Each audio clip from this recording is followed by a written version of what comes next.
Hello दोस्तों, KG classes में आपका स्वागत है। आज हम क्लास 11th इंग्लिश हॉर्नबिल का fourth chapter Landscape of the Soul by Nathalie Trouveroy के बारे में अध्ययन करेंगे। आइए स्टैंजा पढ़ते हैं। A wonderful old tale is told about the painter W. Doge who lived in the 8th century. His last painting was a landscape commissioned by the Tang Emperor X. Yongzhong to decorate a palace wall. The master had hidden his work behind a screen so only the emperor would see it. For a long while the emperor admired the wonderful scene, discovering forest, high mountains, waterfalls, clouds floating in an immense sky, men on hilly paths, birds in flight. Look, sire, said the painter, in this cave at the foot of the mountain dwells a spirit. The painter scooped his hands and the entrance to the cave opened. The inside is splendid beyond anything words can convey. Please let me show your majesty that the way. The painter entered the cave, but the entrance closed behind him, and before the astonished emperor could move or utter a word, the painting had vanished from a wall. Not a trace of W. Deroge's brush was left, and the artist was never seen again in this world. Hindi. एक अद्भुत पुरानी कहानी बू दाओजी नामक चित्रकार के बारे में बताई जाती है जो 8वीं सदी में रहता था। उसका आखिरी चित्र एक प्राकृतिक दृश्य था जो तांग सम्राट जुआंग जोंग द्वारा महल की एक दीवार को सजाने के लिए चुना गया था। मास्टर ने उसके काम को एक पर्दे के पीछे छिपाया हुआ था, इसलिए केवल राजा ही उसे देखेगा। जंगल, ऊंचे पहाड़, झरने, विशाल आकाश में उड़ते हुए बादल, पहाड़ी रास्ते पर आदमी, उड़ते हुए पक्षी आदि को खोजते हुए सम्राट ने इस अद्भुत नज़ारे को काफ़ी देर तक सराहा। देखो महान भाव, चित्रकार ने कहा, पहाड़ की तलहटी पर इस गुफा में एक आत्मा रहती है। चित्रकार ने अपने हाथों से ताली बजाई और गुफा का दरवाज़ा खुल गया। अंदर का भाग शानदार था जिसे शब्दों में नहीं कहा जा सकता। कृपया मुझे श्रीमान को रास्ता दिखाने दो। चित्रकार गुफा में घुसा, पर उसके पीछे से दरवाज़ा बंद हो गया और इससे पहले कि सम्राट हिल पाता और कोई शब्द बोल पाता, दीवार पर से तस्वीर गायब हो गई। बू दाओजी की ब्रुश का एक भी चिन्ह नहीं बचा था और कलाकार को दोबारा इस संसार में नहीं देखा गया। Next stanza. Such stories played an important part in China's classical education. The books of Confucius and Zhuangzi are full of them. They helped the master to guide his disciple in the right direction. Beyond the anecdote, they are deeply revealing of the spirit in which art was considered. Contrast this story or another famous one about a painter who would not draw the eye of a dragon he had painted, for fear it would fly out of the painting, with an old story from my native Flanders that I find most representative of Western painting. Hindi. इस प्रकार की कहानियाँ पुरानी चीनी शिक्षा में एक महत्वपूर्ण भाग अदा करती हैं। कन्फ्यूशियस और जुआंगजी की किताबें इनसे भरी हुई हैं। वे अध्यापक की अपने शिष्यों को सही दिशा में निर्देश देने में सहायता करती थीं। कहानी से हटकर वे कहानियाँ कला की आत्मीयता को उजागर करने वाली थीं। इस कहानी की तुलना करो या किसी दूसरी कहानी की, जो एक चित्रकार के बारे में जिसने एक उजागर का चित्र बनाया था। फ्लैंडर मध्यकाल में पश्चिमी यूरोप का एक क्षेत्र, और इसकी आंखें इस डर से नहीं बनाई थीं कि यह अजगर चित्र में से उड़ जाएगा। मेरे खुद के फ्लैंडर की कहानी से, जिसे मैं पाश्चात्य चित्रकारी का प्रतिनिधि पाता हूँ। Next stanza. In 15th century, Antwerp, a master blacksmith called Quentin Metze fell in love with a painter's daughter. The father would not accept a non-son-in-law in such a profession, so Quentin sneaked into the painter's studio and painted a fly on his latest panel with such delicate realism that the master tried so swat it away before he realized what had happened. Quentin was immediately admitted as an apprentice into his studio, married his beloved, and went on to become one of the most famous painters of his age. These two stories illustrate what each form of art is trying to achieve: a perfect illusionistic likeness in Europe, the essence of inner life and spirit in Asia. Hindi.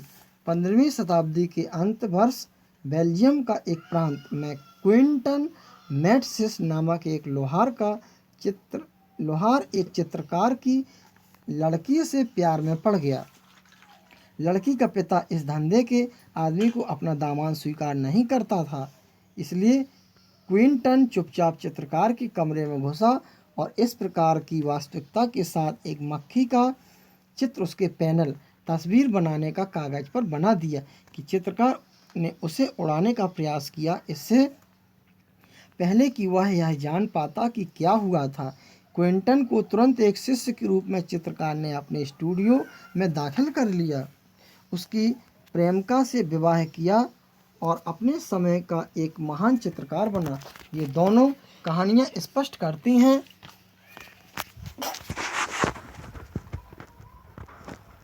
कि कला के इन दो रूप में प्रत्येक क्या हासिल करने की कोशिश कर रहा है। एक संपूर्ण भ्रमित कर देने वाली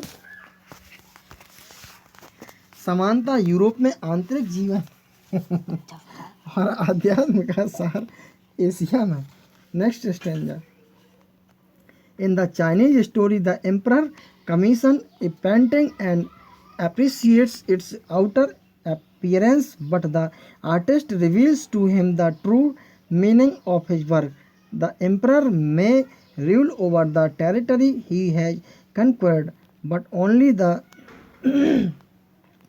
artist knows the way within. Let me show the way, the Tao, a word that means both the path or the method and the mysterious work of the universe. The painting is gone, but the artist has reached his goal beyond any material appearance. Hindi.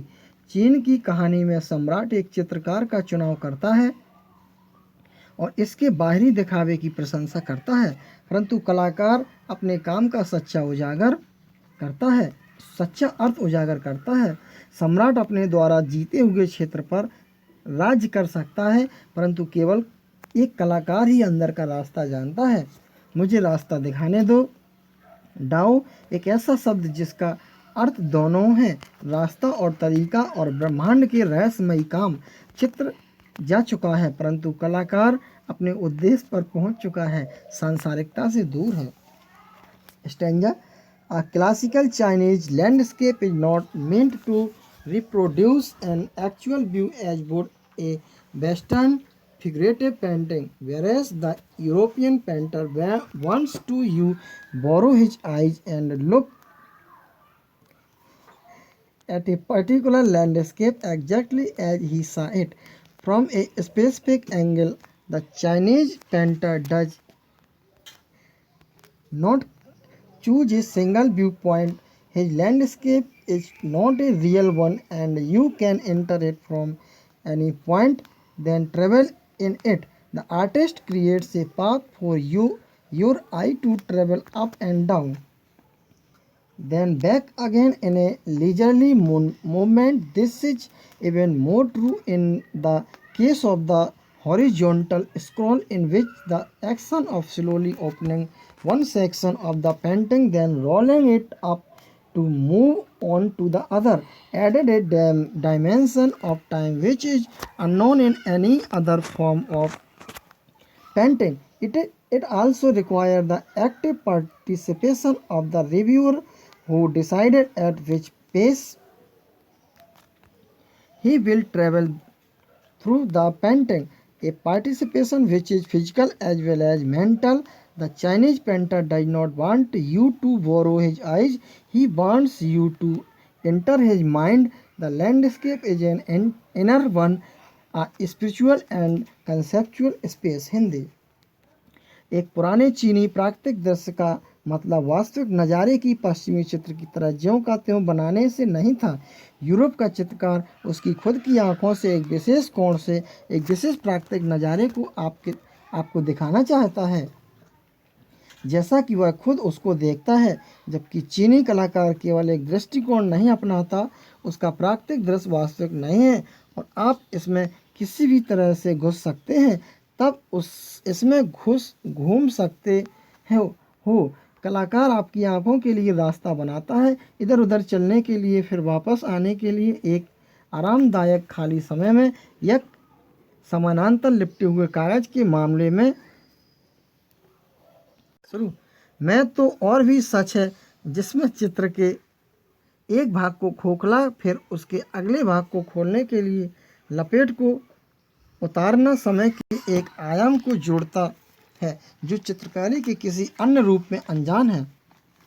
इसमें देखने वाले चपल भागीदारी की ज़रूरत है, जो यह निर्णय करता है कि वह चित्र में किस गति से घूमेगा। एक भागीदारी जो शारीरिक और मानसिक दोनों होती है। चीनी चित्रकार नहीं चाहता कि आप उसकी आंखें उभार लें, वह चाहता है कि आप उसके मन में घुसे। प्राकृतिक दृश्य अंदर का होता है, जो कि आध्यात्मिक और मन की भावना से संबंधित स्थान होता है। Stanza. This concept is expressed as shanshui, literally mountain water, which used together represent the word landscape. More than two elements of an image, these represents two complementary poles reflecting the dualist view of the universe. The mountain is young, reaching vertically towards heaven, stable, warm, and dry in the sun, while the water is in horizontal and resting on the earth, fluid, moist, and cool. The interaction of yin, the receptive feminine aspect of universal energy, and its counterpart, young, active, and masculine, is of course a fundamental notion of dualism. What is often overlooked is an essential third element, the middle void, where their interaction take place. This can be compared with the yogic practice of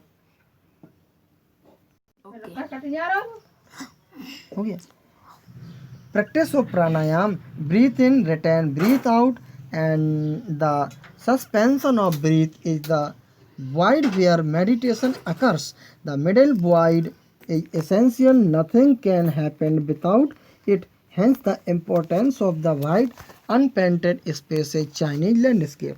अर्थ हिंदी। इस भाव को सांसुई के रूप में व्यक्त किया जाता है, जिसका शाब्दिक अर्थ है पहाड़ी झरना, जो एक साथ प्रयोग करने पर शब्द प्राकृतिक दृश्य का प्रतिनिधित्व करता है। एक तस्वीर के दो से अधिक ये तत्व दो एक दूसरे के पूरक ध्रुवों के प्रतीक हैं, जो ब्रह्मांड के डाओवादी विचारों को प्रतिबिंबित करते हैं। पहाड़ यांग है, जो ऊंचाई की तरफ स्वर्ग में पहुंच रहा है, स्थिर है, गर्म है और धूप में सूखा हुआ है, जबकि पानी एन है जो धरती के समानांतर चलता है और धरती पर ठहरा हुआ है, तरल है, गीला है और ठंडा है। एन जो मन में भाव उत्पन्न करने वाला है, स्वर व्यापी ऊर्जा का स्त्री रूप है, और इसका दूसरा भाग यांग जो प्रभावी और पुरुष है। इन दोनों एन और यांग का परस्पर संबंध डाओवाद का आधारभूत विचार है, जिसे प्राय अनदेखा किया जाता है। वह तीसरा तत्व है मध्य शून्य, जहाँ इनकी पारस्परिक क्रिया होती है। इसकी प्राणायाम की योग विद्या में तुलना की जा सकती है। अंदर सांस लेना, अंदर रखना, बाहर छोड़ना, सांस को रोकना शून्य अवस्था है, जहाँ पर ध्यान लगाया जाता है। मध्य शून्य आवश्यक है, इसके बिना कुछ भी नहीं हो सकता। इसलिए चीनी प्राकृतिक दृश्य जो सफ़ेद और बिना रंग किया हुआ है का महत्व है। Stanza this is also where an man find a fundamental role in that space between heaven and earth. He becomes the conduit of communication between both poles of the universe. His presence is essential even if it only suggested, far from being hostile or oppressed by the lofty peaks. He is in Francois Cheng's wonderful expression, the eye of the landscape. यही वह जगह है जहाँ मानव को उसकी आधारभूत भूमिका मिलती है।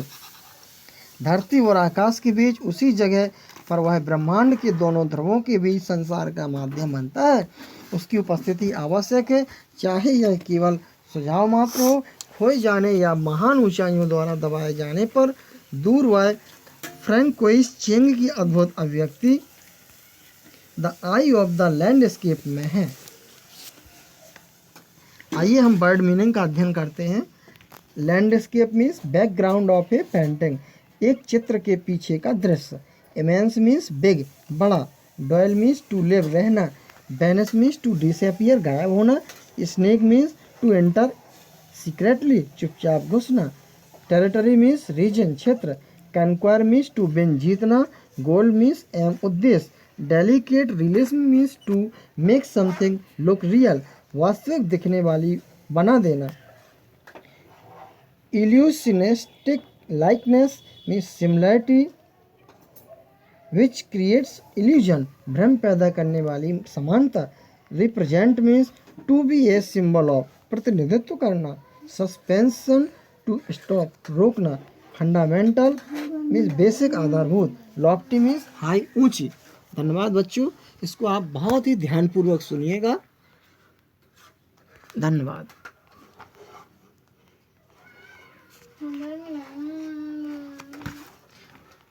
हो गया।